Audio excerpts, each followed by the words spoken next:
साफ तौर पर एक मैसेज दें पूर्ण रूप से। यहाँ पर साफ तौर पे आप देख सकते हैं भारी तादाद में जो लोग हैं वो अब अपने घर लौटते हुए दिख रहे हैं कि जिस तरीके से तौकीर रजा ने उनको समझाया, पहले पुलिस प्रशासन की तरफ से तौकीर रजा को समझाया गया कि वो इस तरीके से माहौल ना खराब होने दें, क्योंकि आपने हल्द्वानी में देखा कि किस तरीके से माहौल खराब हुआ और वहाँ पर आगजनी हुई, और साफ तौर पे उसको ध्यान में रखते हुए बरेली की जो शांति है उसको भंग ना करें। और यहाँ पर तमाम जो अधिकारी हैं वो भी मौजूद हैं। तौकीर रजा ने खुद अपने लोगों से फिर बात की और वहाँ बात करने के बाद उनको कहा कि वो अपने अपने घर लौट जाए। साफ तौर पे आप देख सकते हैं भारी तादाद में यहाँ पे पुलिस बल तैनात की गई है और लगभग सुबह से ही हर जगह बैरिकेडिंग की गई है। और साफ तौर पर उनका एक ही मकसद था कि पूर्ण रूप से बरेली में जो शांति है वो बरकरार रखा जाए और यहाँ पे जो लोग जमा हो रहे थे उनको रोका जाए। और आपने देखा कि किस तरीके से लोगों को जमा होने से रोकने के लिए लगातार ये पुलिस के आला अधिकारी हर जगह बैरिकेडिंग उनके द्वारा किया गया था। और तौकीर रजा एक बात पे अड़े थे कि उनको अपनी गिरफ्तारी देनी है, लेकिन यहाँ पुलिस के जो अधिकारी थे उन्होंने समझाया और उन्होंने कहा कि आप जिस तरीके से आप कर रहे हैं उससे कहीं ना कहीं माहौल ख़राब हो सकता है, आप समझिए, आप जिम्मेदार एक नागरिक हैं। और उसके बाद यहाँ पर हम लोगों से बात, तौकीर रजा ने आप लोगों को समझाने की कोशिश की, कि अपील की।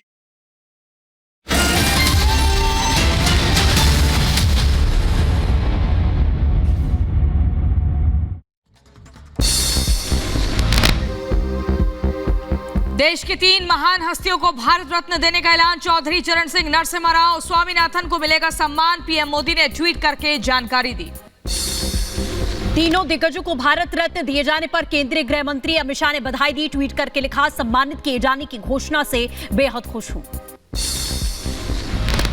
चौधरी चरण सिंह को भारत रत्न देने के फैसले का सीएम योगी ने स्वागत किया। कहा, देश के किसानों का सम्मान। चौधरी चरण सिंह को भारत रत्न दिए जाने पर जयंत चौधरी का बयान। कहा, फैसला पीढ़ियों तक याद रखा जाएगा। पीएम मोदी का बहुत आभार। भारत रत्न दिए जाने पर जयंत चौधरी का बयान। कहा, आज चौधरी अजीत सिंह का अधूरा सपना हुआ पूरा। नए भारत में बहुमत बहुत कुछ बदल रहा है। आरएलडी नेता जयंत चौधरी ने एनडीए में जाने के संकेत दिए। बोली, मोदी जी ने दिलों को जीतने का काम किया है। केंद्र सरकार के श्वेत पत्र पर संसद में चर्चा। वित्त मंत्री निर्मला सीतारमण ने सदन में जवाब दिया।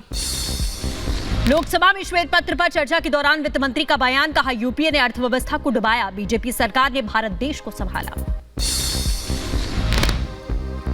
सदन में चर्चा के दौरान निर्मला सीतारमण ने गिनाई सरकार की उपलब्धियां। कहा, अर्थव्यवस्था 5वें नंबर पर पहुंची। हम देश को टॉप 3 अर्थव्यवस्था में ले जा रहे हैं। वित्त मंत्री सीतारमण ने विपक्ष पर साधा निशाना। कहा, पिछली सरकारों में घोटाले हुए, देश को जानना चाहिए सच। हालात सही करने में 10 साल लग गए। विपक्ष पर हमलावर हुई निर्मला सीतारमण। कहा, यूपीए राज में कोयले को बना दिया था राख, हमने कोयले को हीरा बनाया। मनी लॉन्ड्रिंग मामले में राउज एवेन्यू कोर्ट में पेश हुई बिहार की पूर्व मुख्यमंत्री राबड़ी देवी और मीसा भारती। 28 फरवरी को मामले पर अगली सुनवाई। लालू फैमिली को कोर्ट से मिली अंतरिम जमानत। राबड़ी देवी, मीसा भारती, हेमा यादव और हिदरन चौधरी को मिली जमानत। कोर्ट ने 1 लाख के बेल बॉन्ड पर जमानत दी। अभिषेक घोसालकर की हत्या पर बोले महाराष्ट्र के डिप्टी सीएम देवेंद्र फडणवीस। कहा, घोसालकर की हत्या आपसी रंजिश के कारण हुई। अभिषेक घोसालकर की हत्या पर बोली शिवसेना गुट की नेता प्रियंका चतुर्वेदी। कहा, महाराष्ट्र में कानून व्यवस्था की स्थिति ध्वस्त। शिवसेना के पार्षद की हत्या पर बोले एनसीपी प्रमुख अजीत पवार। कहा, महाराष्ट्र में नहीं होनी चाहिए ऐसी घटना, मामले में होनी चाहिए जांच। चेन्नई में ईडी की बड़ी कार्रवाई। 2 जगहों पर टीम ने मारा छापा। एक अपार्टमेंट में छापेमारी की। यूपी के बरेली में जेल भरो के आंदोलन को लेकर प्रशासन अलर्ट पर। सुरक्षा व्यवस्था के कड़े इंतजाम किए गए थे। बरेली में मौलाना तौकीर रजा के अल्टीमेटम के बाद प्रशासन अलर्ट। आपको बता दें, जेल के बाद जाना तौकीर रजा ने गिरफ्तारी देने की बात कही थी। जम्मू कश्मीर के सोपोर में हिजबुल मुजाहिदीन के ठिकाने का भंडाफोड़ किया गया। भारी मात्रा में विस्फोटक, आईडी, हथियार और गोला बारूद जब्त किए गए। सुरक्षा बलों ने एक आतंकी को गिरफ्तार किया। भीलवाड़ा में अव्यवस्थाओं का शिकार बना निजी बस स्टैंड। असामाजिक तत्वों ने कब्जा किया। बस ऑपरेटर एसोसिएशन की तरफ से सामने आई खबर।